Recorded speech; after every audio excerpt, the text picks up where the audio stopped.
అప్పుడే లేట్ అయిపోతుంటే ఈ ఫ్యాంట్ అనవసరంగా నానిపోయింది. ఏంటండి రామారావు గారి ఇంటికని వెళ్ళారు, వెంటనే వచ్చారేంటి?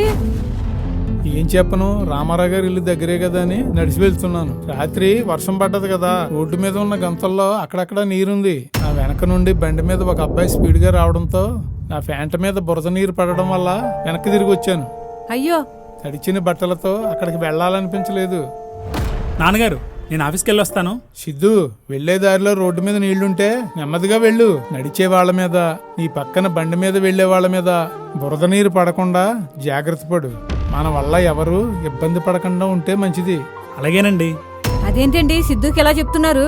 ఎవరో మీ బట్టల మీద బురద పడేలా బండి నడిపారని మనవాడు అలాగే నడుపుతాడని అనుకుంటున్నారా? మార్పు అనేది మన ఇంటిలోంచే ప్రారంభం అవ్వాలి. సిద్ధు జాగ్రత్తగానే వెళతాడు, కానీ మనం చెప్పడం వల్ల గుర్తు చేసినట్టు అవుతుంది. అవును మావయ్య గారు, మొన్న నేను మీ అబ్బాయి బర్త్డే ఫంక్షన్ కి వెళ్తుంటే ఒక కారు స్పీడ్ గా రావడం వల్ల ఇలాగే జరిగింది.